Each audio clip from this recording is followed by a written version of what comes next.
Il nous reste donc un point. Je vais vous laisser la parole, Monsieur Fajot, puisque c'est vous qui avez déposé un vœu.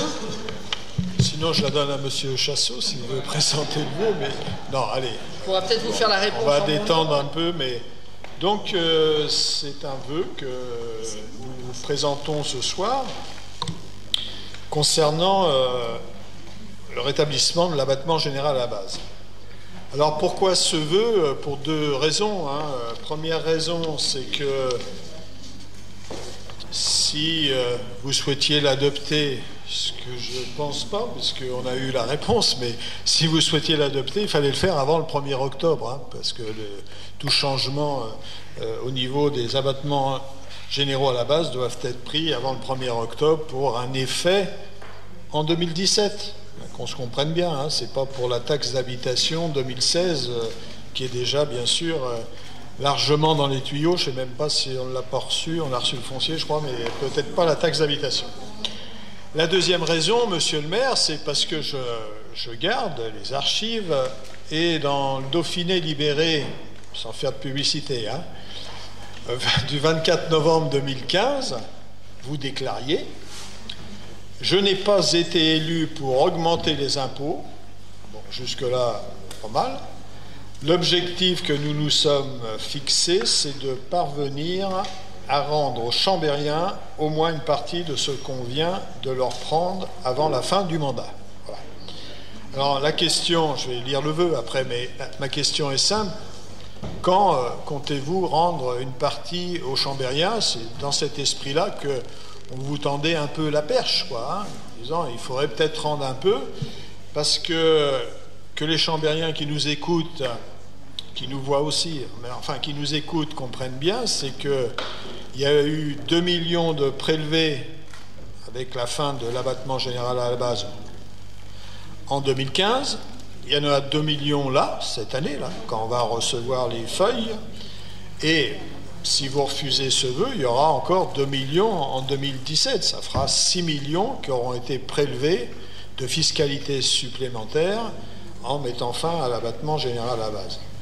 Voilà l'esprit du vœu. Alors, je vais le lire pour que tout le monde on puisse en prendre connaissance, pour ceux qui, comme j'ai dit tout à l'heure, nous écoutent.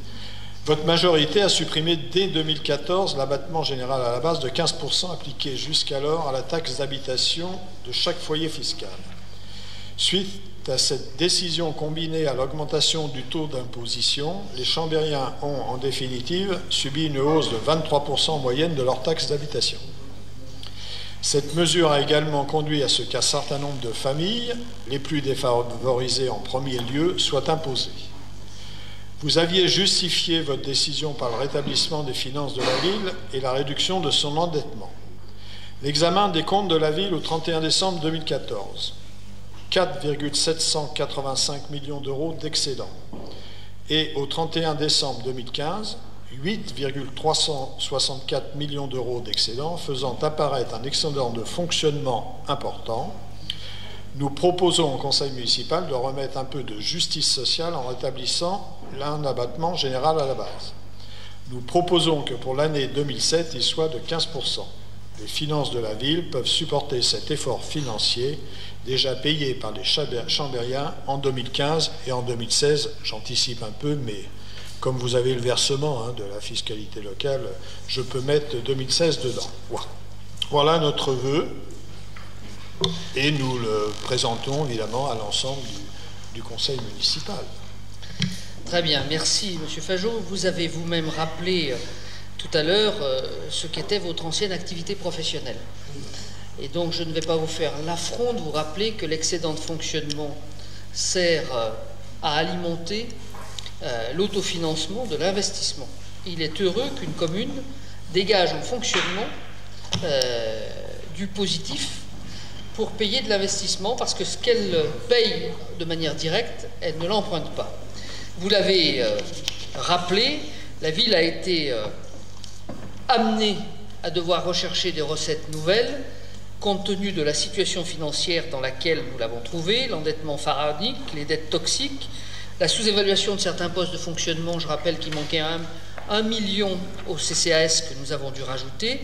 C'est ce qui m'a amené à proposer cette décision de suppression de l'abattement général à la base d'une part, et malheureusement d'augmentation des impôts. Alors je vous remercie, M. Fajot, d'avoir une lecture attentive de mes propos positifs, car ce que j'ai dit le 24 novembre 2015 dans le Dauphiné libéré, je pourrais peut-être le répéter. Nous sommes aujourd'hui le 26, donc je regarde le Dauphiné libéré, le 28 octobre 2016, à savoir que j'ai toujours l'ambition de rendre aux Chambériens une partie de l'imposition qui leur a été prise. Je vous rappelle simplement, Monsieur Fajot, que l'État nous a ponctionné jusque-là 2,5 millions par an, et que donc quand vous ajoutez ces 2,5 millions, ça fait plus que les 6 millions que vous avez évoqués tout à l'heure. À la date d'aujourd'hui, le gouvernement n'a toujours pas présenté, je pense que ça sera demain ou après-demain, le projet de loi de finances pour l'année 2017.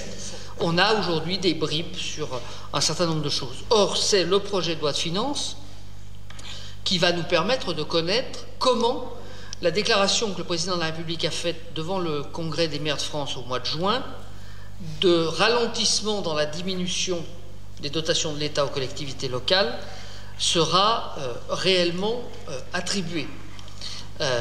J'ajoute qu'il y a toujours des choses qui tournent auprès d'un certain nombre de parlementaires.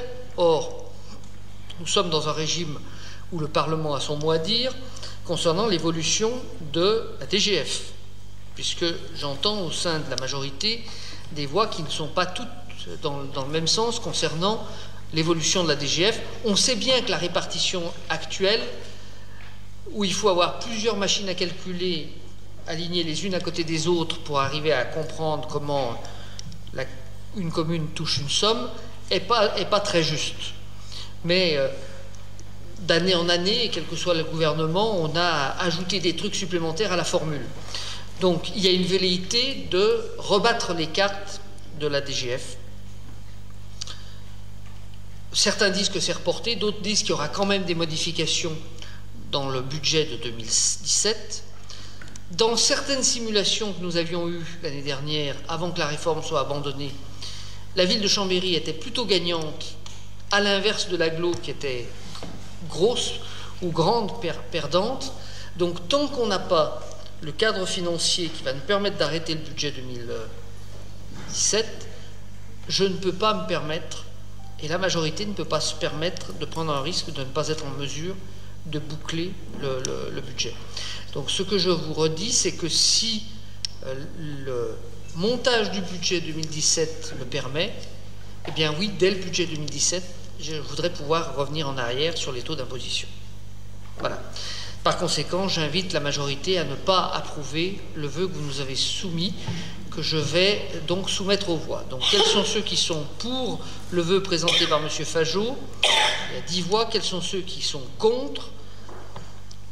Il y a 35 voix. Le vœu n'est donc pas adopté. Mesdames, Messieurs, je vous remercie. Notre séance est levée. Notre prochain rendez-vous est donc le 7 novembre prochain.